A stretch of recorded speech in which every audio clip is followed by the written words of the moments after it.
day my wife was giving birth, I found out the baby wasn't mine. I overheard her and her mother talking in the hospital room. Her mom hissed, "I told you to get rid of it. What are you going to do if Steven finds out?" My wife replied weakly, "It doesn't matter who the father is. I married into the Smith family. Let me keep this part of Evan. As soon as the baby is born, I'll give Steven a real heir. He'll forgive me." Each word felt like ice. I stood frozen outside, then walked away silently. I waited until she delivered healthy twins. As congratulations filled the room, my grandfather's assistant, Mr. Carter, arrived sternly. "The Smith family has a tradition," he announced. "All newborns must take a paternity test immediately." Amanda's face went pale.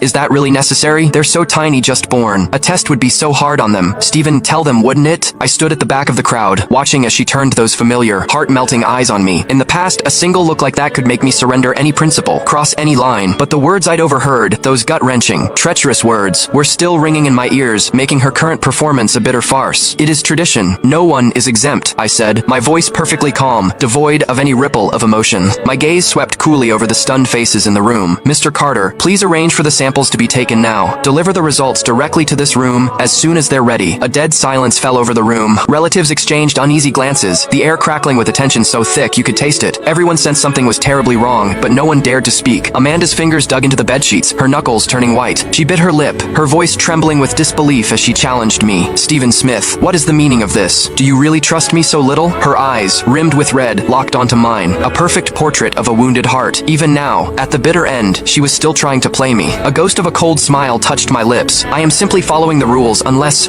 you have a reason to be afraid. Amanda, do you already know, deep down, that these children aren't mine?" Before she could answer, her mother rushed forward, trying to smooth things over. "Steven, of course, the children are yours, but if it's a Smith family rule, then let's do it. It will put everyone's mind at ease." She shot Amanda a warning look, then carefully lifted the baby boy and handed him to a nurse. The wait for the results felt like an eternity. Time stretched and warped, each second a slow-motion torment. Amanda sat bolt upright in her bed, her eyes red-rimmed and restless. She stared at me, the tension building, until she finally snapped. "I went through hell to give you these children, Steven, and this is how you treat me. Don't you have a conscience?" she shrieked, her voice cracking. "There is another Smith family rule, isn't there? The one that says if the father waives the test, no one can force it. Have you even thought about how this will make the children look? What will people say when they find out their own father suspected them from birth? What are you turning them into?" She was a master of turning the tables, of painting herself as the victim, willing to deceive me, to pass off another man's children as my own, all for him. Did she really think I was that much of a fool? The last embers of warmth in my heart turned to ash. "If they were my children," I said, my voice dangerously low, "why would you be so hysterical? You dare talk to me about a conscience? Amanda, can you put your hand on your own heart and tell me you haven't been living a lie? Don't you forget," I added, each word a deliberate blow, "when your reputation was in tatters and your family was on the brink of ruin, you were on your knees, begging me to marry you." Amanda fell silent. The tears vanished as if they had never been there.